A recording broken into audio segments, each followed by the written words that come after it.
poppin', y'all? Welcome back to Roast, Boast, and Toast podcast. My name is Magno. We got Shorty. What's up, guys? Dre. What's up? And we got special guest producer from Chelsea/Boston area, EvillDewer. What's good? So we got a bunch of topics. I know y'all missed us last week. We had technical difficulties, but we're going to get it off the bat right now. One of the topics that we were itching to touch on was Hurt Bae. Now, if you guys remember around last year, there was this video floating around with this girl basically sat in a room next to one of her exes, or what we thought was an ex, and basically just let it all out, telling him he did her dirty.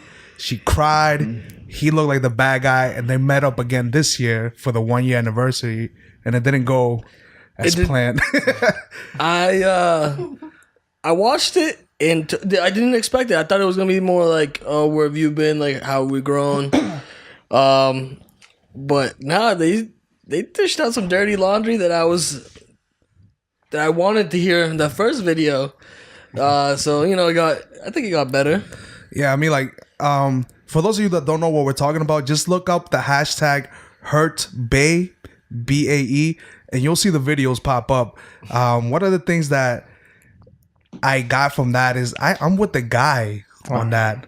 Like, I'm with the guy in that situation where it seemed like he said that she did that for publicity. Like, they both did it to get some sort of attention. See, that's the feeling I got the first time they did it. And at the end, I was like, oh, maybe like this is legitimate, because every couple was like, oh, let's, like, every girl was like, I wish I could do that with my ex, and just to bring up some dirty laundry for like the people who had bad breakups. But after watching the second video, no, I kind of agree. I'm with the guy. Yeah, have you guys seen it? Nah, I don't agree with him. I don't think it went exactly how, even as it's still portrayed. You don't agree with? You're not on his side? Nah, so I'm not on either one. It's stupid, But yeah. the reason behind it, I mean, obviously trying to get publicity, but no, I'm not on either one of the side. I feel like most likely it was like an unspoken relationship. Like, he never said, "Yo, you're my girlfriend," but they probably was always together, chilled, all that other stuff. And she got caught up. Maybe he did get caught up, but obviously he let go faster. That's kind of what I feel like. You seen the video, Wes? I did not. I'm not hip. I'm sorry. All right. No harsh feelings. Yo, I thought he was gonna swing on her. I mean, she was gonna swing on him. Like, she had to walk away, bro. She's like, you know what? First of all, that's why I was like, yo, this video's about to get. I guess we could talk about this question that I have for this. Like, would you guys? This could apply to all of us. Would you guys let your girl, like your current girl, do a video like that with her ex? I couldn't do it. Well, what's this like? I don't even know what the real subject is. Is it like, where have you been, or like? So I guess like she wanted closure. She did the video to want closure, to see where that guy's head was and why he cheated on her while they were together. But obviously, what we get from the second video is that there was no real relationship. They were just like messing around with each other, and that's it.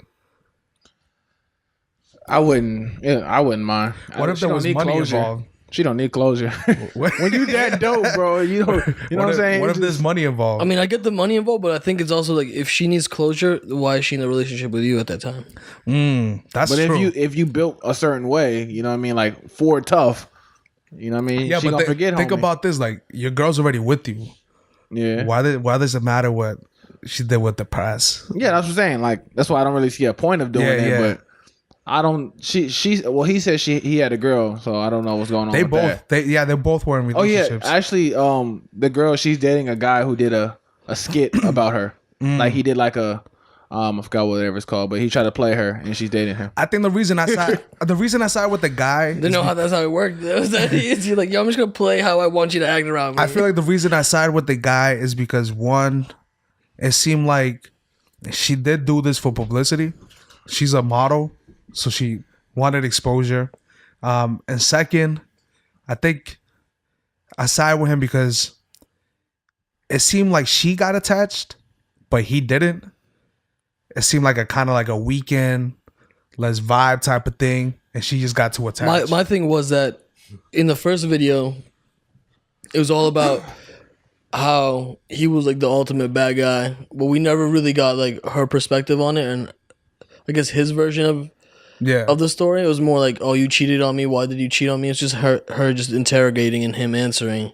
And I think this second one is finally him being like, listen, you kind of like painted me like in a mad dirty way. But she already said, I'm not saying he's not a bad guy. And to be honest, you gotta go back on that. Like that's but she knows because she obviously there was probably a lot of backlash after the first video, so she wanted to clarify. She said that was one of the first few things she said. I love how he tried to use that they painted him. No, he tried to use he's already a black man in America. He tried to escape, a real conversation by doing that. But for me, I think just watching the whole thing, it looks like both sides have unresolved issues. More from her side than I would say his side. Like I feel like he's different. He looks good. Like he looks like he's chilling. He came out the cut talking about like, I've been drinking water, exfoliating. Yeah, I thought he did I thought he did her dirty when he like wiped his hands. Yeah. And I was like, yo, I wipe my hands up you, and he's like, yeah, that's cool. Like me too. Like, yeah, we good. There's a lot of topics like that have been coming up though, like just recently, about like just people feeling some type of way. One of those things is Monique. I don't know if you guys seen the Breakfast Club interview. Oh my goodness. And I never knew his real name. Who? Charlemagne. Oh, she called him the whole time. Leonard, right? Brother Leonard. But I guess Monique had she was offered a special for a comedy stand-up special for Netflix. They offered her $500,000, and she, which is a really low number for anybody, because they're asking her to do 2 years of like, stopping everything that she's doing. And she was using the fact that because she's a woman and she's black, that's the reason they lowballed her with the price. Charlemagne says that he disagreed with it. What are you guys' thoughts? Did he disagreed with? He disagreed that it wasn't because she's black. Oh, no. I agree with Charlemagne just because, yeah, she's been in small time movies, and then maybe she's still like going. She had that one. You said small time. She had Precious. What's like the last? Are we talking about Monique? Yeah, no. Monique's had her big like. Monique's resume is mad long. No. I'm saying recently. Oh, well, you can't just go off recently. Dave Chappelle. What do you mean you can't? You have to go off recent though. Nah, you can't. You do. You got to go off power. Where's her buzz right now? Are you excited for a Monique question? stand-up? If Jay-Z stopped rapping for let's say 5 years and he came back, Jay-Z, let's say he stopped rapping for 5 years. But he did that already. And he came back. He did. Would they pay him any less? No, the hype. But it's Jay-Z. But I'm saying the hype. She's funny. But Jay-Z brings hype with him. That's the thing. Monique doesn't. When you're driving into Boston and you see Dave Chappelle One Night Only, and then right after that Monique, One Night Only. Which one are you gonna get more hyped about? Neither one. I don't want to deal with neither one of them sweating. Bro. You lying right now. I'm behind Kevin Hart, man. Oh my God. god! That one. This is why we can't talk to the youngest, man. What you Kevin Hart got stopped trying to get the trophy. Andre got stopped trying to get a W today in FIFA. Oh man, yeah. The audience doesn't know what happened before the podcast, man. But yo, you deserve to get roasted, fam. Well, how many wins you got? Did I have one? Yeah, I'm pretty sure I got one. You barely won when you have to ask. I may have one. If not, it was a top. He's asking out here the producers. Yo, what did you guys say? No, I'm not asking him. I'm asking Joe right now. Yo, but but honestly, like I think I'm with Charlemagne. I don't think that there's a market out there looking for Monique stand-up. And she's funny, don't get me wrong. If it was like 20 years ago, it would have been all about it. She paved... We can't discredit what she's done because she's paved a lot of ways for like Tiffany Haddish and what's that girl from Ghostbusters? The black woman? I forget her name. It wasn't that Tiffany? I thought it was Tiffany Haddish. That was Tiffany Haddish. From Ghostbusters? Yeah. No. She's from Girls Trip. She's from Girls Trip? Tiffany Haddish is from Girls Girls Trip. Trip, yeah. I was going to say. From Ghostbusters. I forget her name. She was on SNL. Yeah, I know what you're talking about. She had like upcoming with who? Leslie Jones? Leslie Jones is her name. So Leslie Jones came up with like Monique doing the Queens of Comedy stuff. But Tiffany Haddish was doing Def Comedy Jam. Yeah. Yeah. No, but I'm talking about like Monique paved the way for these women to like, yeah. You know what I'm saying? To have that platform. And so when I look at it, like, yeah, her resume is great, but business wise, nobody's looking for Monique. Like nobody's checking for her. And so, but I do agree that $500,000 to ask anybody, like any type of artist, to set out for 2 years and not do anything else, you're kind of like lowballing them. Like, granted, I could live off $500,000 if you pay me that, but you know they have a different lifestyle. You know what I'm saying? Their livelihood looks Right, but I different. mean, I think she also compared. It was like it was going off of what Dave Chappelle got, what Amy Schumer got, and what another comedian got. She don't deserve Dave Chappelle money. Facts. I mean, I think with Amy Schumer right now, she's been in the last couple of years. There's a lot more buzz. I don't think Amy Schumer's not funny at all. She's the but there's hype. yeah. there's hype hype. behind it. She's the Kevin Hart of the women. Like, Come on now. she's not funny. You don't think Kevin Hart is not funny at all. We could do a poll after this, and 100. Matter of fact, Axel, our producer, is gonna put a poll right now on Instagram, and you guys get to vote on it. Is Kevin Hart funny? Yes or no?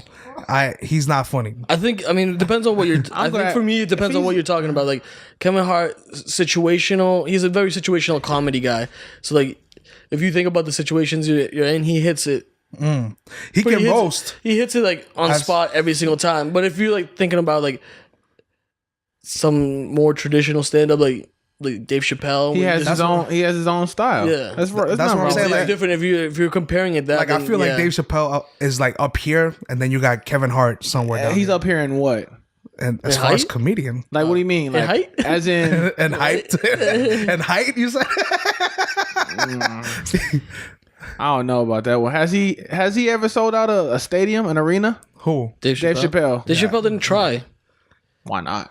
Dave Chappelle threw a block party. Threw a block party. He threw a block party. He got the the Fugees together. Yeah. What has Post Kevin that Hart done? poll, bro. Post that poll. Dave Chappelle got the Fugees together after like Matter of fact, hiatus. yo, post Dave Chappelle or Kevin Hart. Because the posting Kevin Hart funny thing, you know, so I don't trust the people that follow us. They got bad taste, you know what I mean? They watching this, They though. thought that Gatorade was yellow. It was obviously green. I mean, they thought that his hat was better than ours. Remember that? I know that was true. That was true. Nah, they had their own little relationship going on. That's what he did. He sent her a text. I smile. But I mean, I'd say overall, yeah, Monique, she got played. But I don't think it had anything to do because she was black. Or I think a she woman. deserves a little bit more money, but I don't think A little bit? much.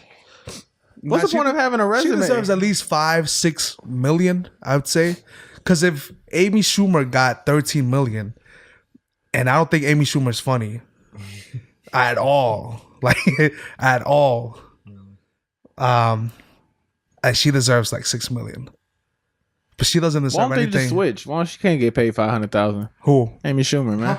I don't think anybody should be Because paid Amy Schumer hits the white suburban mom that sits at home all day, and he's like, you know what? She's the person I want to be. Like, if I didn't have kids, I would be doing it. I'm sure I know. I'd be Amy Schumer right now. The 30-year-old, like, I'm gonna get drunk in New York City every night. That's True, Amy Schumer. true. That's every mom that like got pregnant way too early. One thing that we could talk about too. Oh, no. Heading into obviously all the stuff that's been happening with Parkland, Yeah, Florida. We see how these kids are finally like standing up and speaking out, hoping that their voice reaches Congress or the government. they had for a some CNN form of- town hall. That's Yeah, incredible. students are walking out. Colleges are supporting any student that gets arrested or gets affected. They won't be affected for their enrollment if they get in some trouble for walking out of class for protesting, gun laws and whatnot. What do you? There's so much we could touch on this. Like, what are your thoughts? Like, I mean, definitely, yeah. Let's post about these kids as much as possible. The fact that unfortunately it took a situation and an event that was, I mean, it's tragic, and then it had such a profound effect on our country for these like 16, 17-year-old kids to stand up and do something while, the people that they thought were looking out for them aren't even doing that. Right? So these like little I mean, if you think about it, you're 16, like you just got your driver's license. Like these are kids are just figuring out, who they are. And now here they can already recognize, yo, this is things need to change. I mean, I haven't voiced. I guess it's the first time I publicly voiced my opinion on any of this. I don't care about the backlash I get. Anybody that defends the Second Amendment, like, to me, is like, I think it's a joke, because I don't. Why am I gonna care about an amendment that was written by men who had slaves? Like, for me, that's one of the key things that I take away. So when people are like, oh, we got to defend our Second Amendment, I get it. But at the same time, it's one of those things that me as a person of color, as a minority here, those laws weren't written for me.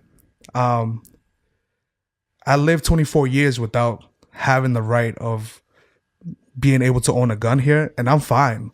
I've lived, so can you. Like, when are we gonna witness this like government come in and shoot everybody? Like, that's what people are scared of, the government coming and invading our homes. But that's just conspiracy theories. I don't know. I don't think that's the reason why, though. And no, that's the main argument I see. Because the government? Yeah, they don't want government to be able to have a hold on how they get their guns, or how quickly they can get, or how easily accessible they have to those guns and rifles. I know one of the things is that in order for you to get a handheld gun, you have to be 21, but a rifle, you could be 18 and get that off the bat.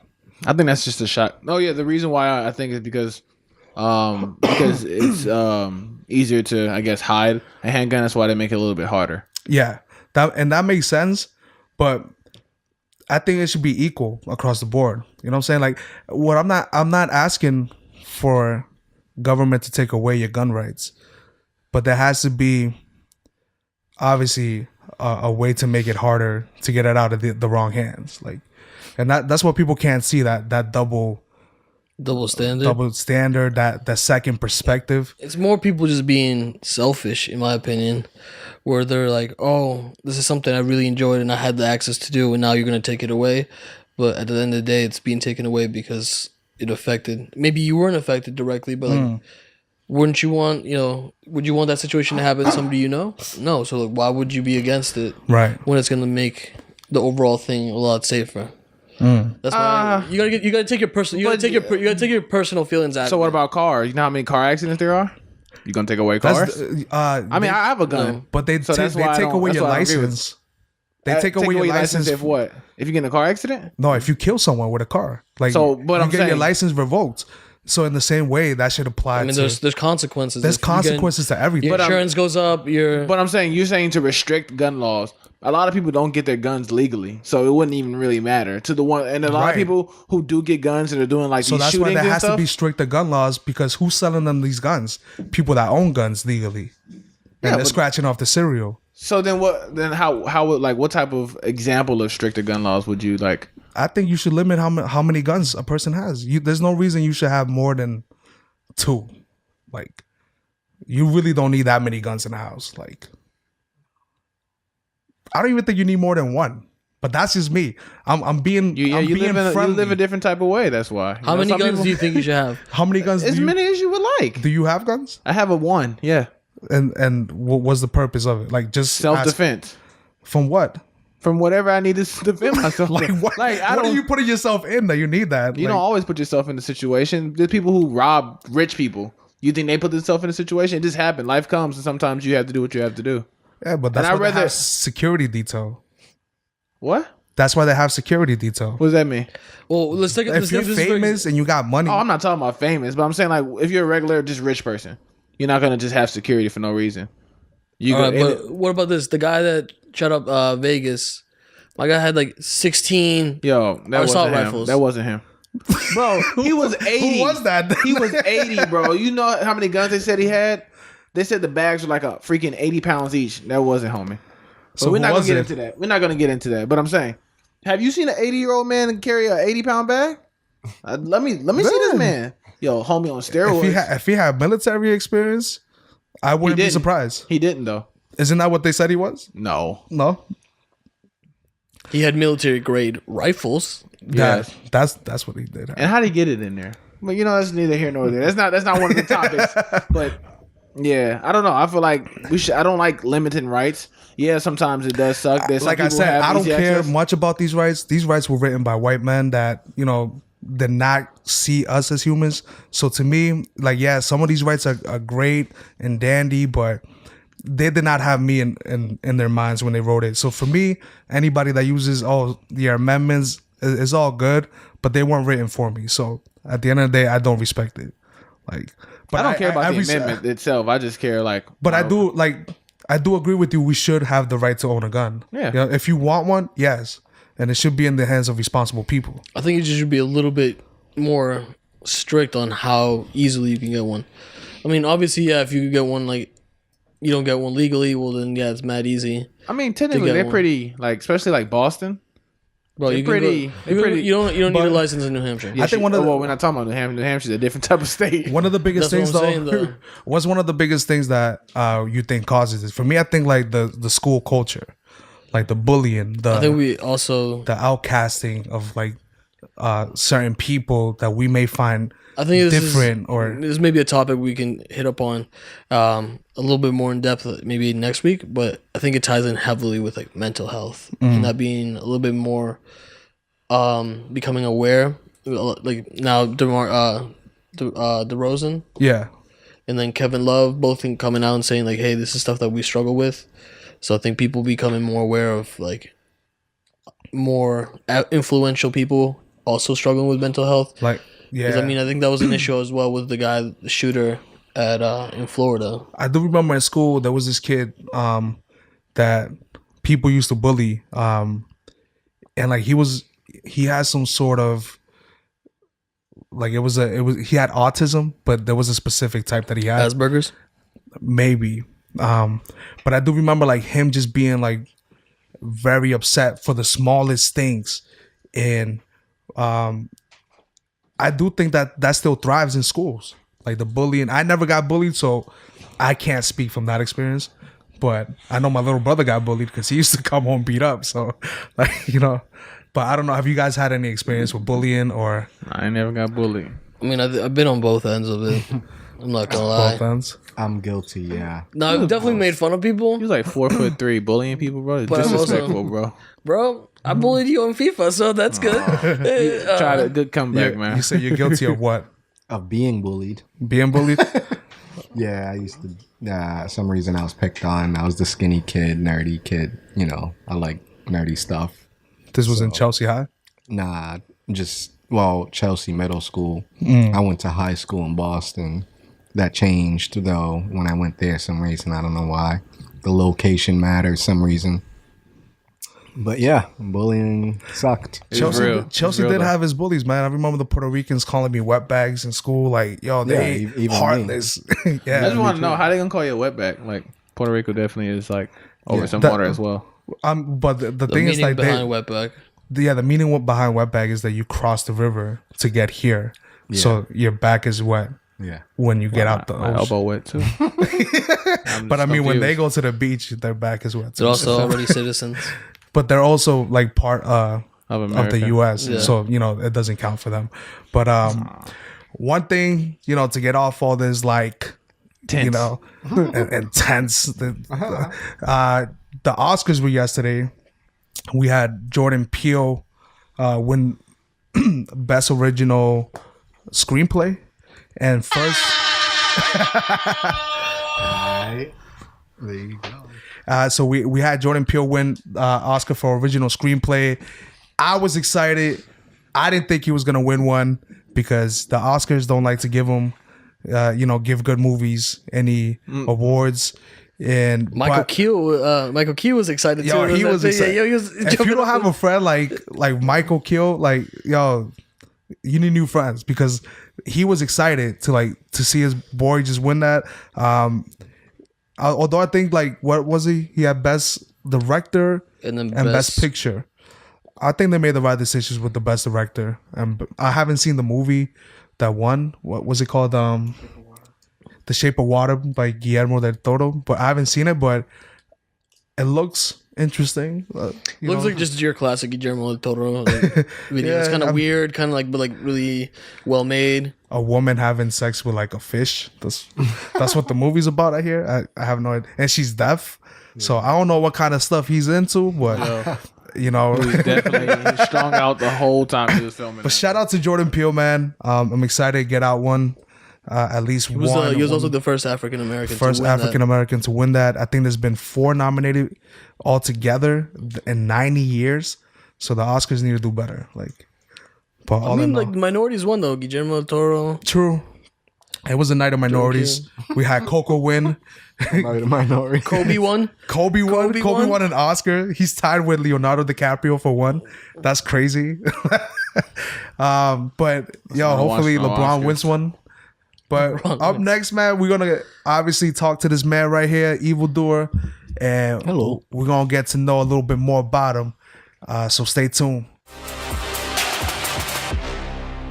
So we got here one of Boston's, Chelsea's, like I in my eyes, he's a legend. Just because he's not mainstream, I don't think that should give you that title. But I seen this man put in work. He's worked with many artists like Doc Illingsworth. He just got on a track with Vic Spencer, and I'm sure there's more stuff that we're gonna learn about what he's doing. His name's EvillDewer, and he just has an album that just came out named Apocrypha. Yes, sir. And you're on tour right now, right? Yeah, I'm doing like a little Northeast tour with Uncle Sam, and yeah, it's going pretty well so far. You know, I've been enjoying it's different cities, going to places I've never been. So, you know, meeting interesting people. So yeah, it's been fun. How many shows have you done so far? What is it? 2.5? No, 22. 2. Oh, Only 2. 22. I'm like, dang.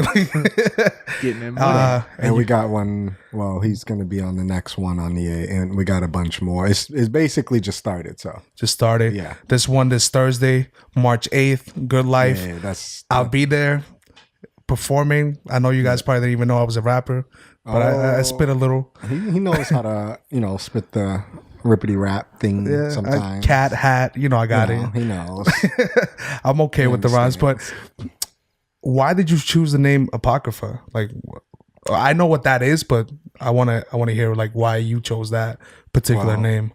Because it's to me, I was like trying to do like a lot of different coded like messages within the music. You know what I mean? So it was like doing my own, like, I don't know how to explain. Like, I like people trying to figure out things, little subtle things within the music that Just picking up symbolism. Yeah, Kind of like Easter eggs. You just put Exactly, little things exactly. in the music. He's like the Okay. villain from Batman.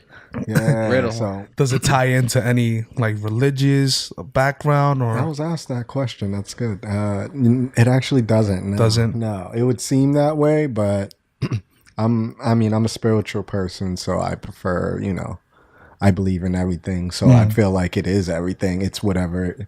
I wanted it was open for interpretation for whoever's listening to So they could create their own kind of. whatever they get, however they whatever relate they to it. feel. Yeah, is what it is basically. You know what I mean? I guess what made you get into music in the first place?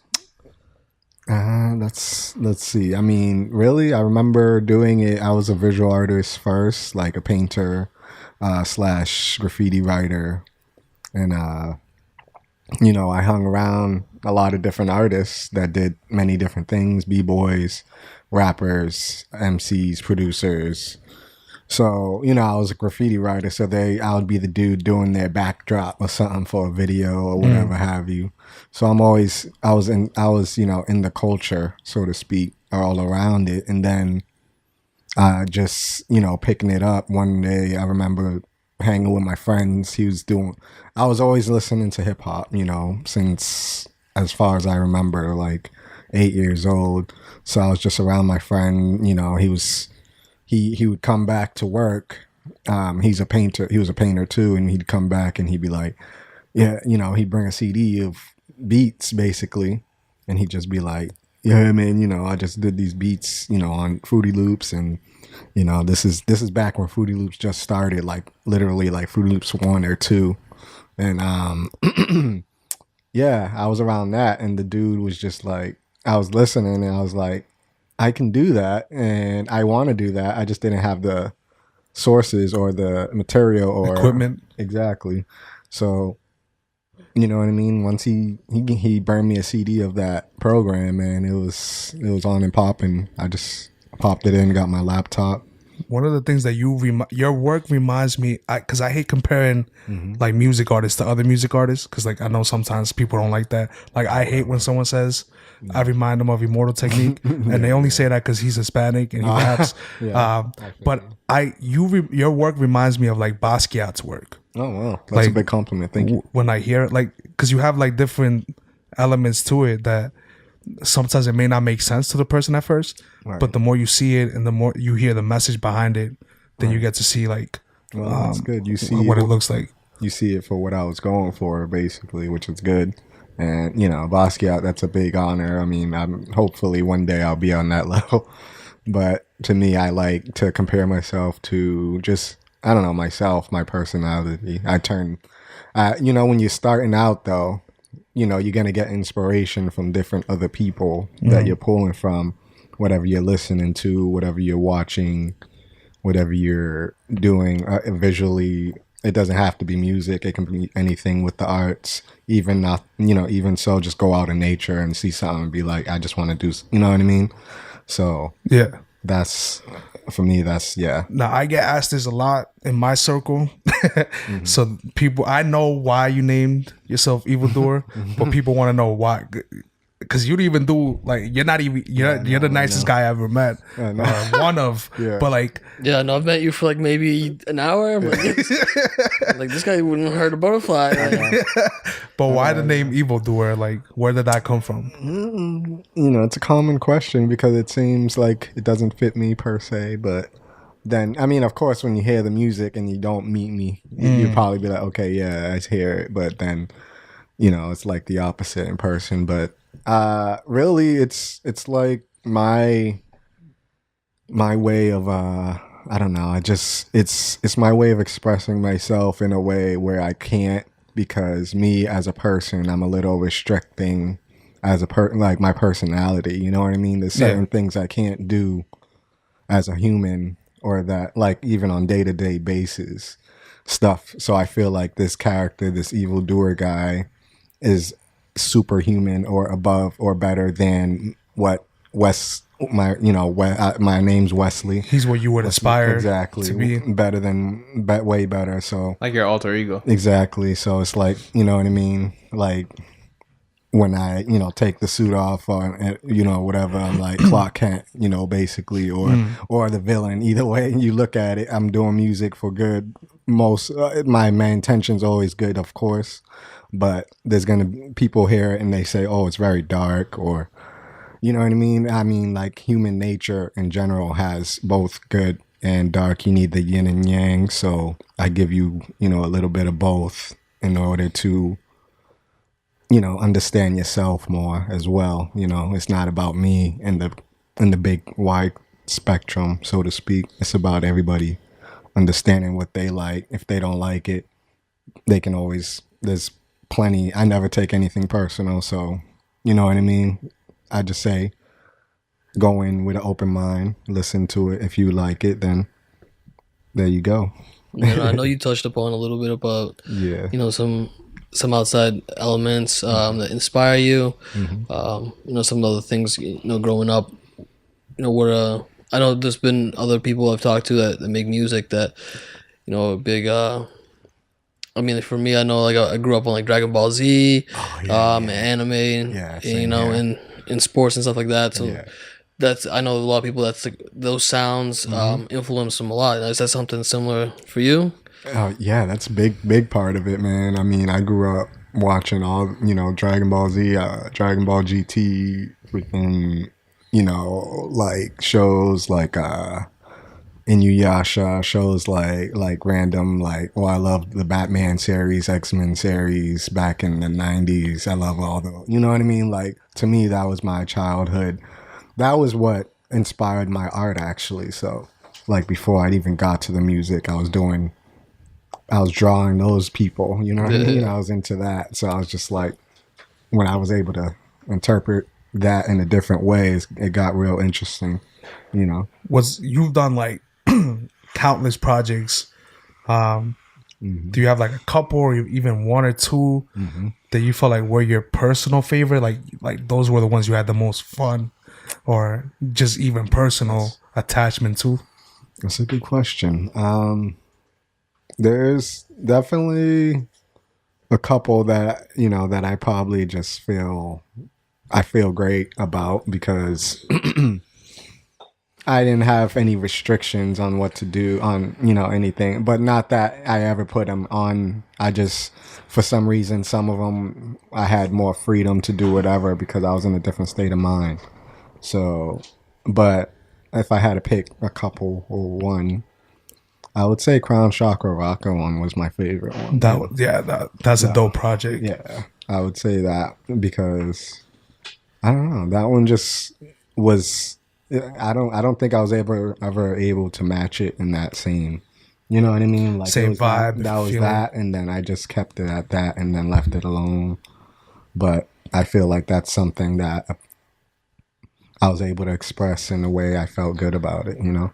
Yeah, well, I actually have a 2-part question. You know, I don't like asking the cliche questions that anyone would ask an artist. I kind of want to ask you, what makes you keep going? For one, and the second part is, where do you want to go? Like, what is your goal? Because with anything in life, you have to have a goal, or you're aimlessly just swinging. Right. Okay. So, good questions, by the way. What makes me keep going is, I don't know. Every day I wake up knowing I'm always like, you know, every day I think I'm not thinking about the present day in a way. I'm thinking of the main goal, which also ties into the second question. My main goal to me is I want to be a successful musician, artist, make money off of what I love, you know, on a day-to-day basis, have my own studio, have my own business, you know what I mean? So for me, what motivates me is it's just, I don't know how to get it out. It's like, it sounds like just the future itself. Yeah. I mean, I don't think about what I'm doing in the present day. I'm always like ahead of the.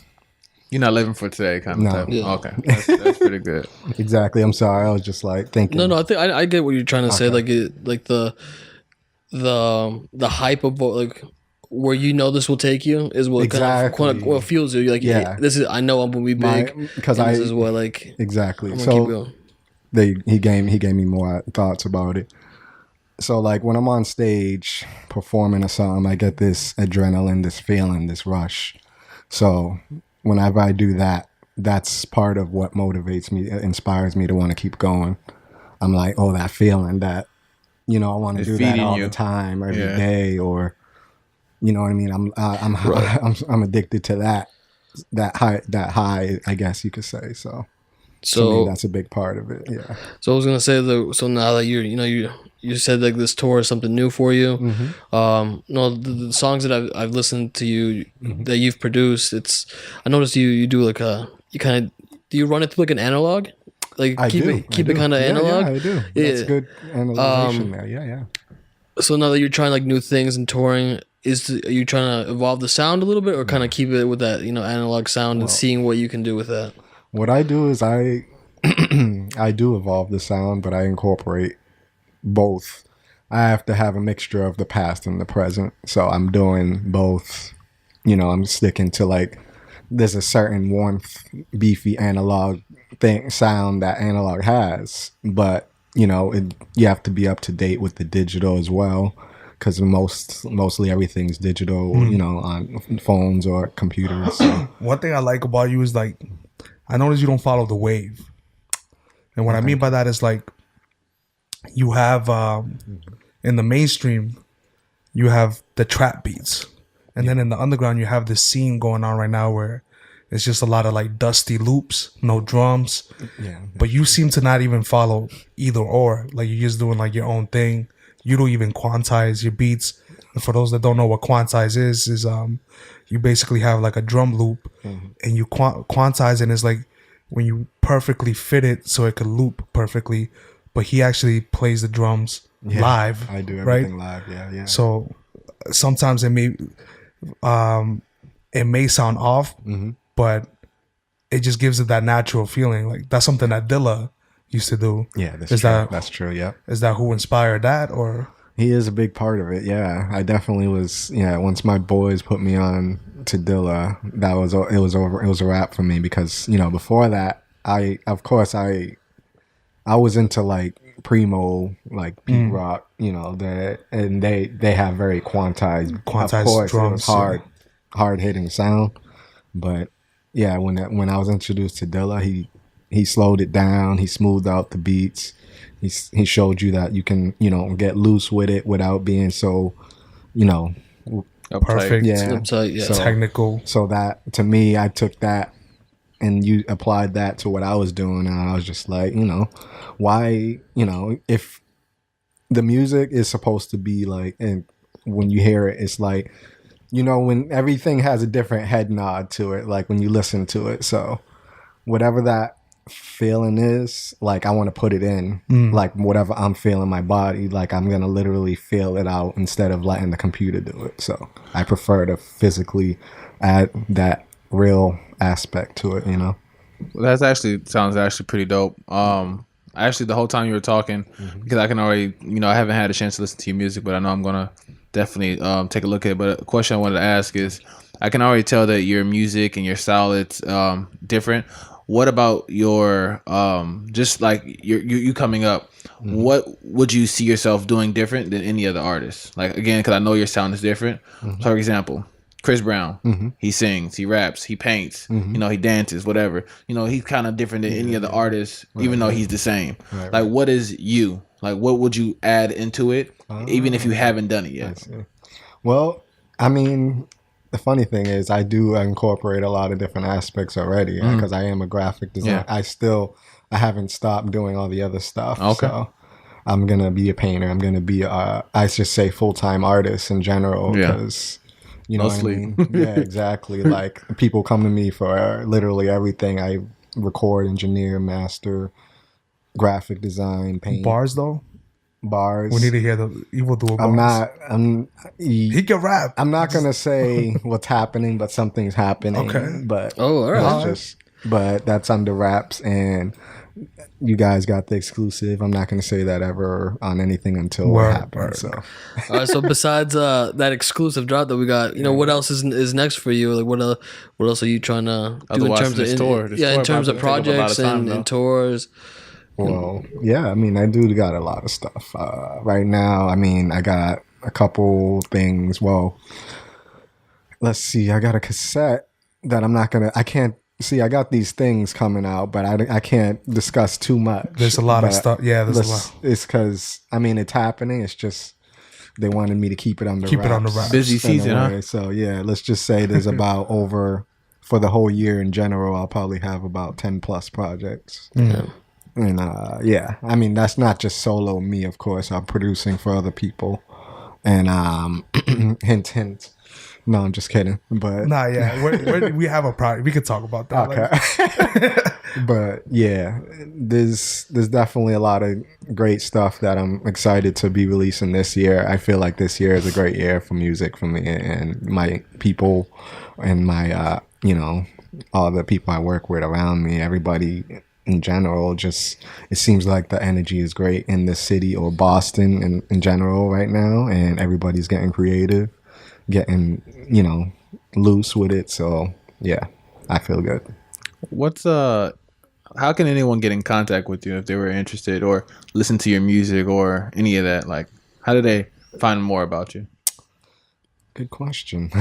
I mean, like, let's see. I mean, you can find me on any social media, of course. Like, I'll spell it out because some people don't remember the two L's, or it's just spelled weird and different. But it's EvillDewer,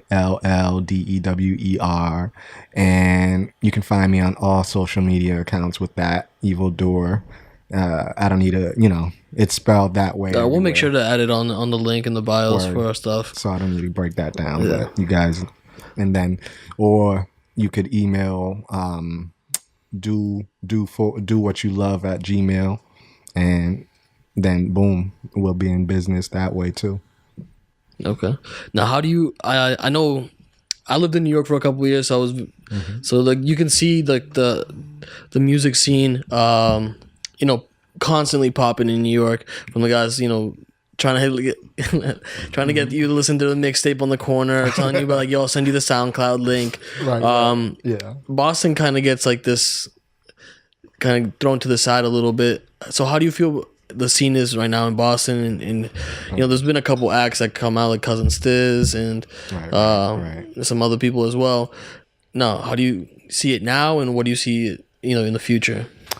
Oh, that's good. Well, I was, when I started doing like shows right in the Boston scene, it was like it just came out of like it was like there was like a major thing, buzz going on around, underground hip hop in Boston, and it was dope. And then when I came out, it was completely dead. Yeah. And it was like, it was nobody coming, not even like, it's hard to, and when you're from this state, it's hard to go like get people to support you some reason in the same state, unless you're of course a celebrity that's already well established. But basically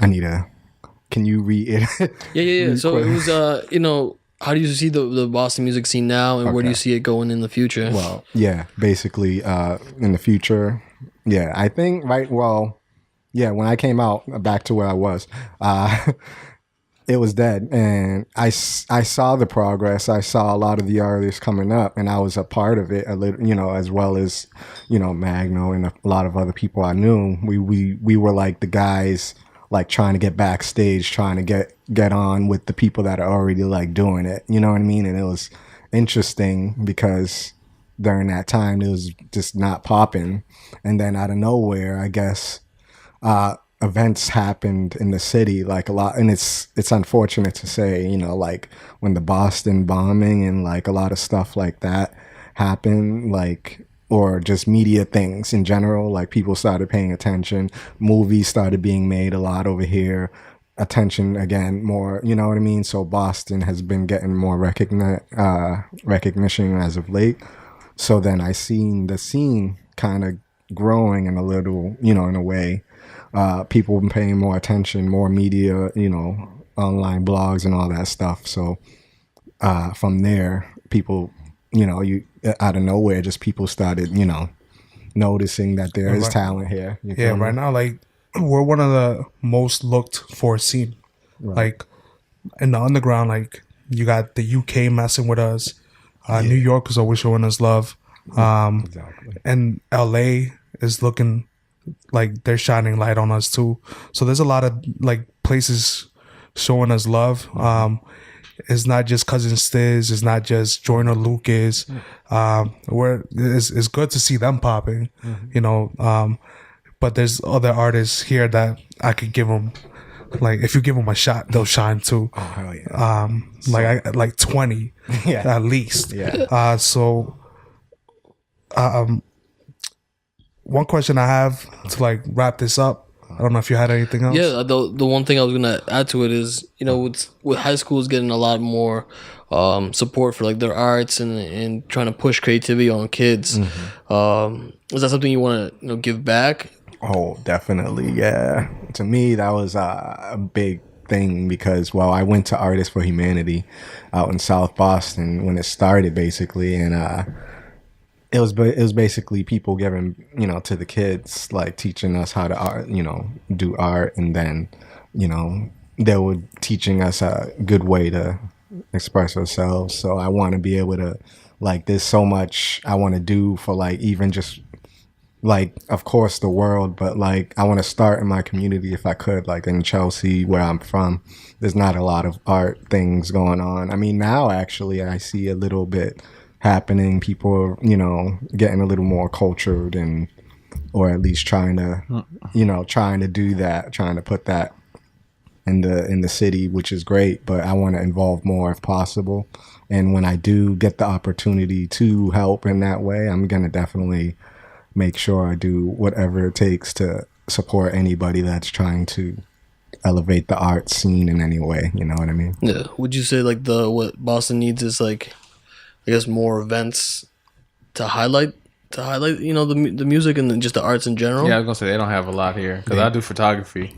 Right. And it's even for photographers, it's seldom like when I find something. It's difficult. Yeah, when I find something, Yeah, I mean, because like I guess it's a terrible comparison, but we're so close to it, and just that, you know, I lived there as well, and I know you did as well, Dre. Like this in New York, there's like event spaces or just cool little spaces you can hold stuff like around every corner. Yeah, and I feel like that's what Boston just if Boston can just get a hold of that, I think, you know, the music scene that you guys are talking about and like the other arts could just explode. Flourish. Yeah, there's a lot of stuff here. Boston's like a historical city. There's a lot of like cool stuff. You like you're saying, mixing the old with the new, and it's right there. I think it's just it's just you got to find that. Well, I feel like the time is coming. It's just a matter of when. You know. Yeah, true. I think at any minute now it could pop off. Exactly. But when the dust settles and everything's done, and you leave your legacy behind, what do you want your music to accomplish, if anything? These are big questions, by the way, guys. Thank you. home run every single one. Yeah, I'm really thinking, and I don't. You got to think, but shit, I can swear, right?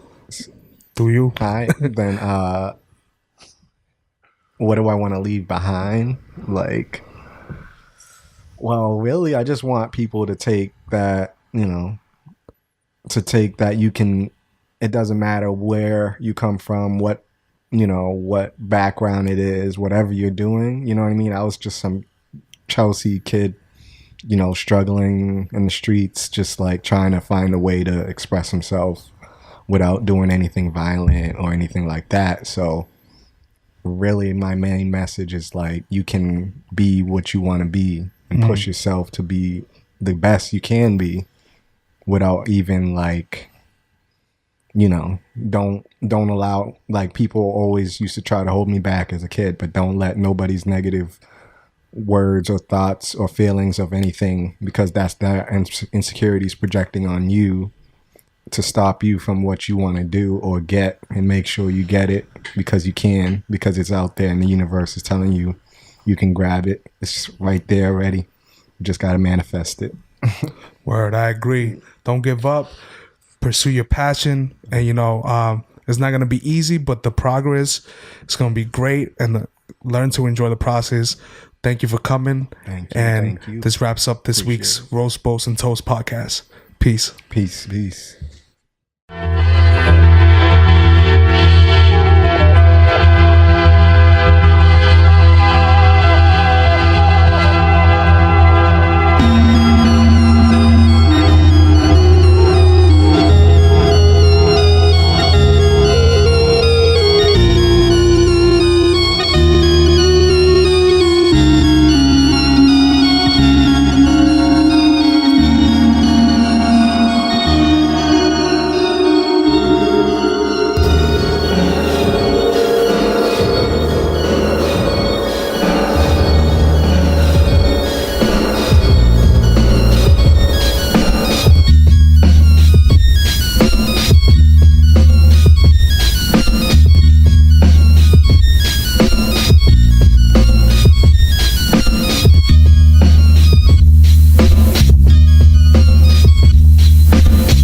behind socialistic causes and influence most of the academic world.